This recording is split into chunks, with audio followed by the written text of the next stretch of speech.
এরপরে প্রশ্ন, পান সুপারি চুন বিক্রি করা জায়েজ আছে কিনা?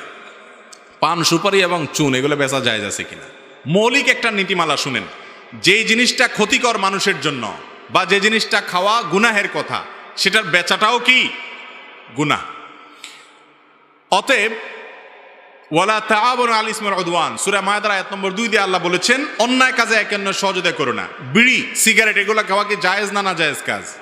কিন্তু আপনি যেটা বেচেন, তাহলে সেক্ষেত্রে আপনি বিড়ি খোররে বিড়ি খাওয়ার জন্য হেল্প করলেন, সিগারেট খোররে সিগারেট পান করতে কি করলেন?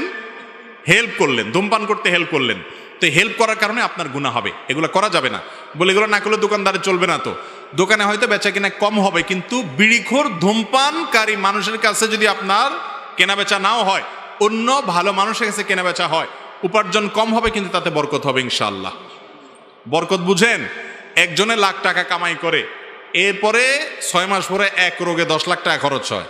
আরেকজন বেচারা রিক্সাওয়ালা 10,000 টাকা কামাই করে, কিন্তু তার 10,000 টাকা কামাইয়ের পরে দেখা যায় 2 বছর পরে 1 লাখ টাকা জমে গেছে, খরচ যায় আরো টিকে গেছে।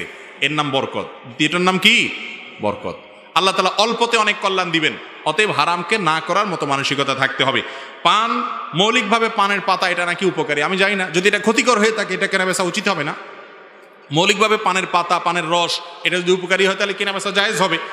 আর সুপারি এটা তো খুবই ক্ষতিকর জিনিস, এটা তো খুবই ভয়াবহ জিনিস, এবং পত্রপত্রিকায় লেখাও হয়েছে যে এটা সাইলেন্ট কিলার, এটা বিষের মতো, আস্তে আস্তে মানুষকে ক্ষতি করে নানাভাবে। অতএব ক্ষতিকর জিনিসের বেচা উচিত না। এখন ক্ষতির মাত্রার উপর নির্ভর করবে এটা কি হারাম হবে না মাকরু হবে না কোন লেভেলের হবে না অনুত্তম হবে, কিন্তু এটা ক্ষতিকর, এটা সন্দেহাতীতভাবে প্রমাণিত।